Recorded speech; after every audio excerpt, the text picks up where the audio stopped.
ఇంకా వివరాల్లోకి వెళ్తే ఈ ఎన్నికల్లో ప్రజలు గెలిచారని, ప్రజాస్వామ్యం గెలిచిందని ఏలూరు ఎమ్మెల్యే బడేటి చంటి తెలిపారు. పేద విద్యార్థుల విద్య కోసం నలుగురికి టీడీపీ యువ నాయకులు వంగలపూడి ప్రసాద్ 50,000 రూపాయలను ఎమ్మెల్యే బడేటి చంటి చేతుల మీదుగా క్యాంపు కార్యాలయంలో అందజేశారు. ఈ సందర్భంగా బడేటి చంటి మాట్లాడుతూ తాను భారీ విజయం సాధించడం పట్ల హర్షం వ్యక్తం చేస్తూ ఆత్మీయ అభినందన సభలు ఏర్పాటు చేసేందుకు పార్టీ శ్రేణులు ముందుకు వస్తున్నారని, డబ్బు వృధా చేయకుండా పేదవారికి సహాయం చేయాలని తాను చేసిన సూచన మేరకు వంగలపూడి ప్రసాద్ ముందుకు రావడం అభినందనీయమని అన్నారు.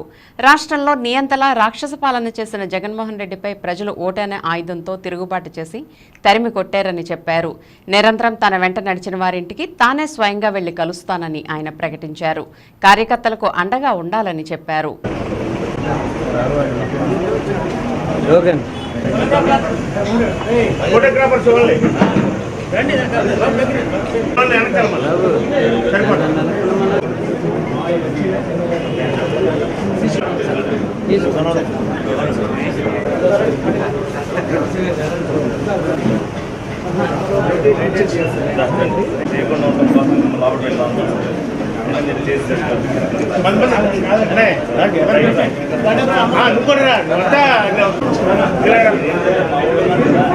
అన్నగారు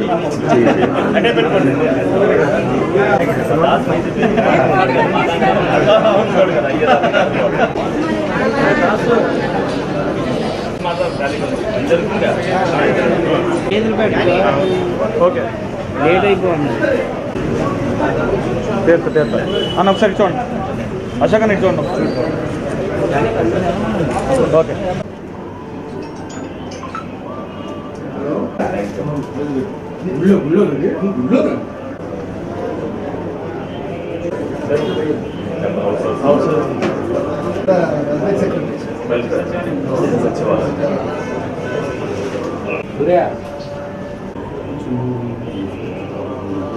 బాగా చదివించుకోండి పిల్లలు అందాగా వద్దని కాదు మీకు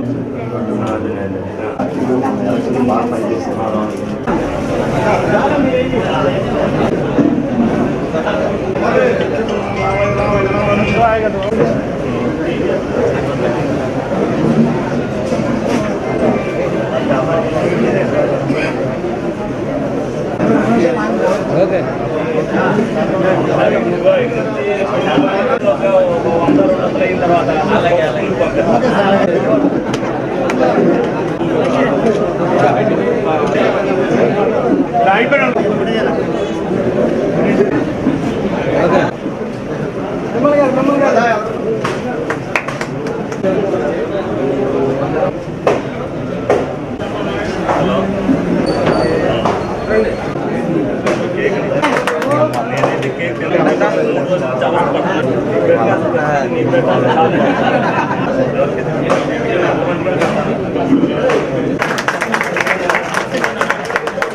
లేకపోతే ఇల్లు ఇచ్చారు లిస్ట్ రాస్తాం. వీళ్ళందరూ కలిపి ఇచ్చి ఎన్ని కలిపి బాగుందా వంకో మొత్తం పుస్తకాలు కొన్ని ఎవరో బాబు పట్టుకెళ్ళి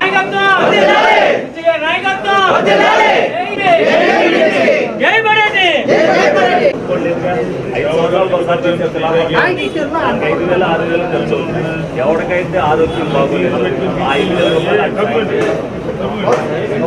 ఏదైతే ఏలూరు నియోజకవర్గంలో అత్యధిక మెజార్టీతో మరి విజయం సాధించామో మరి ప్రజలందరూ కూడా అభినందించడానికి అనేక రకాలుగా ఆఫీస్కి గత 4 రోజుల నుంచి కూడా ఖాళీ లేకుండా అందరూ కూడా వచ్చి వాళ్ళు అభినందనలు తెలుపుతున్నారు. మేము వాళ్ళకి ఒకటే చెప్తున్నాం, ఇందులో మేము గెలిచిన దానికంటే ప్రజలు గెలిచారని చెప్తున్నాం. ప్రజాస్వామ్యం గెలిచింది. మీరు స్వేచ్ఛాయుతమైన జీవితం గడపడానికి ఒక అవకాశం తెలుగుదేశం పార్టీ, జనసేన, బీజేపీ ద్వారా వచ్చింది.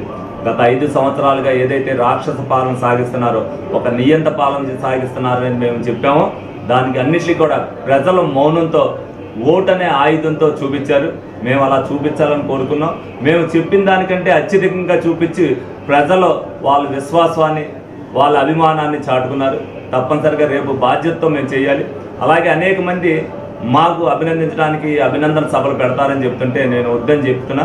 ఎవరి దగ్గరికి అయితే ఉదయం పూట నేను 7ంటికే తిరిగేవాడినో వాళ్ళందరూ 100-150 మందితో రోజు కూడా నాకు ఒక సమావేశం ఏర్పాటు చేసి వాళ్ళందరూ కూడా నాతో ఏ ఏరియాకి వెళ్తే ఆ ఏరియా తిరిగారు. ఎక్కడైతే ఆ విధంగా చేశారో వాళ్ళందరి దగ్గరికి నేను ఇక్కడ రావడానికి వాళ్ళందరికీ దూరం అవుద్ది కాబట్టి నేను అక్కడికి వెళ్ళి వాళ్ళకే కృతజ్ఞతలు నేను చెప్పడం జరుగుతుంది. అందరికీ కూడా జనసేన, బీజేపీ, తెలుగుదేశం పార్టీ కార్యకర్తలకు ఆల్రెడీ సమావేశం ద్వారా వాళ్ళందరికీ కూడా కృతజ్ఞతలు చెప్పింది. ప్రజల్లో ఎప్పుడూ ఉంటాను, ప్రజలకు అందుబాటులో ఉంటానని ఏదైతే నేను నినాదం ఇచ్చానో ఇప్పటికీ ఏదైతే ఇంచుమించుగా నియోజకవర్గంలో 30% అందరినీ కూడా నేను కలవడం జరిగింది. నేను నియోజకవర్గంలో అందరినీ కలవడానికి ఏదైతే ఉన్నాయో ప్రమాణ స్వీకారం లోపే, ఎందుకనంటే ఎలక్షన్ అయిపోయిన తర్వాత కూడా కొన్ని ఏదైతే తెరిచిన పుస్తకంలాగా ఏలూరు నియోజకవర్గానికి సంబంధించి ఎలక్షన్ అయిపోయిందని ఆ రోజునే చెప్పాం. కానీ ఇంత మెజార్టీ వచ్చేసరికి మళ్ళీ అందరూ కలవాలని అనుకుంటున్నారు. కాబట్టి వాళ్ళ అభిమానాన్ని మేము ఏ విధంగా కూడా కాదనలేక మరి వాళ్ళందరి దగ్గరికి వెళ్తాం జరుగుతుంది.